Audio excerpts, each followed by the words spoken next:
आज हम पढ़ेंगे सरल वाक्य, संयुक्त वाक्य, मिश्र वाक्य। परीक्षा में हमारे पूछा जाता है रचना के आधार पर वाक्य कितने प्रकार के होते हैं। तो रचना के आधार पर वाक्य 3 प्रकार के होते हैं, सरल वाक्य, संयुक्त वाक्य, मिश्र वाक्य। आज हम तीनों को विस्तार रूप से देखेंगे, परिभाषा के माध्यम से भी और उदाहरण के माध्यम से भी। अगर हमारी परीक्षा में पूछा जाए कि अर्थ के आधार पर वाक्य कितने प्रकार के होते हैं, अर्थ के आधार पर वाक्य 8 प्रकार के होते हैं। चलो हम सरल वाक्य की परिभाषा को देखते हैं। जिन वाक्य में एक ही क्रिया और एक कर्ता होता है वो साधारण वाक्य कहते हैं, मतलब उसे हम साधारण वाक्य कहते हैं। साधारण वाक्य, सरल वाक्य एक ही है। इसको हम दूसरी भाषा में क्या कहेंगे, ऐसे भी कह सकते हैं जिन वाक्यों में एक ही उद्देश्य और एक ही विधेय हो उसे हम साधारण या सरल वाक्य कहेंगे। अब हम इसे उदाहरण के माध्यम से समझेंगे। राधा नाचती गाती है, मोहन हंसकर बोला, तुम पढ़कर सो जाना। इन तीनों उदाहरण में हमने देखा कि सरल वाक्य है। अब हम संयुक्त वाक्य को देखेंगे। संयुक्त वाक्य को हम परिभाषा के माध्यम से, उदाहरण के माध्यम से, दोनों माध्यम से हम समझेंगे। संयुक्त वाक्य, जिस वाक्य में 2 या 2 से अधिक उपवाक्य मिले परंतु सभी वाक्य प्रधान हो, या जिस वाक्य में सरल एवं मिश्र वाक्यों का मेल होता है, संयुक्त वाक्य कहलाते हैं। इसमें 2 या अधिक स्वतंत्र वाक्य होते हैं। अब हम इसमें एक ट्रिक भी लगा सकते हैं, जैसे वाक्य में और, अथवा, या, एवं, लेकिन, तथा, किंतु, परंतु, पर, अंत, तो, नहीं तो, फिर भी, इसलिए करके आए तो हम कहेंगे कि संयुक्त वाक्य है। अब इसको हम प्रयोग करके देखेंगे, वाक्य में प्रयोग करेंगे तो हमें ज़्यादा समझ में आएगा। मैंने उसे पकड़ा और पीटा, जिस वाक्य में और आ जाए वो संयुक्त वाक्य होता है। अब हम दूसरी उदाहरण के माध्यम से समझेंगे। उसने परिश्रम बहुत किया किंतु सफलता नहीं मिली, किंतु आ गया तो हम समझ गए कि संयुक्त वाक्य है।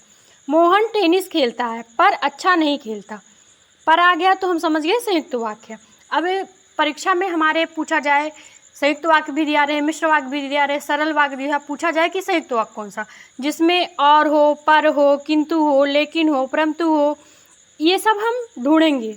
अगर हमें मिल गया तो हम टिक कर देंगे कि संयुक्त वाक्य।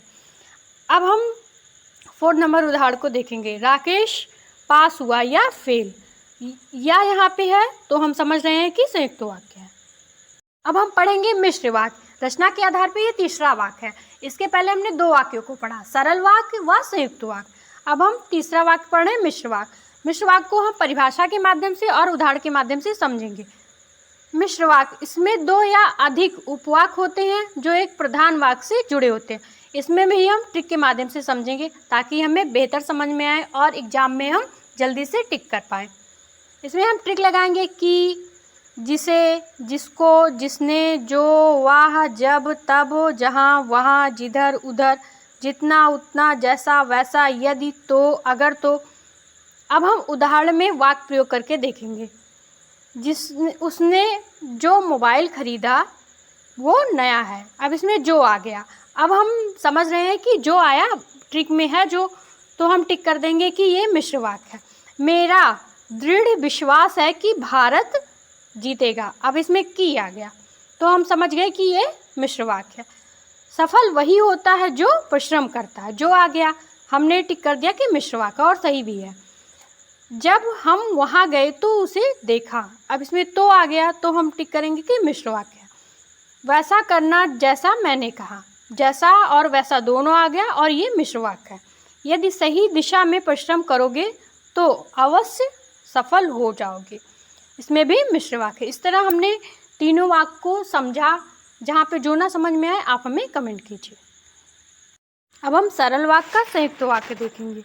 राधा नाचती गाती है, संयुक्त वाक्य क्या होगा, राधा नाचती और गाती है। दूसरा सरल वाक्य हम लेंगे, मोहन हंसकर बोला, संयुक्त वाक्य क्या होगा, मोहन हंसा और बोला। इसमें भी और आया तो हम पहले ही बता दिए हैं कि संयुक्त वाक्य में और आएगा ही, इसकी ट्रिक हमने पहले दे दी है। अब हम संयुक्त वाक्य का मिश्र वाक्य बनाएंगे। संयुक्त वाक्य क्या है, विकास के घर मेरा आदर भी हुआ और सत्कार भी हुआ। अब इसका मिश्र वाक्य हम देखेंगे। जब भी मैं विकास के घर गया मेरा आदर सत्कार हुआ, यहाँ आ गया जब। अब हम दूसरा संयुक्त वाक्य लेंगे। रचना ने एक मोबाइल खरीदा और वह नया है। इसका मिश्र वाक्य देखेंगे। विशाल ने जो मोबाइल खरीदा वह नया है, जो आ गया। इसमें हमें नाम पे नहीं जाना है कि हमने वहाँ रचना लिख दिया, विशाल लिख दिया। हमें देखना है कि आ क्या रहा है। संयुक्त वाक्य में और आया और मिश्र वाक्य में जो आया। तो मिश्र वाक्य में हमने ट्रिक में लिखवाया है जो वो आप याद कर लीजिए, आपको आसानी होगी एग्जाम में टिक करने में, वाक्य अच्छे से पहचान पाएंगे।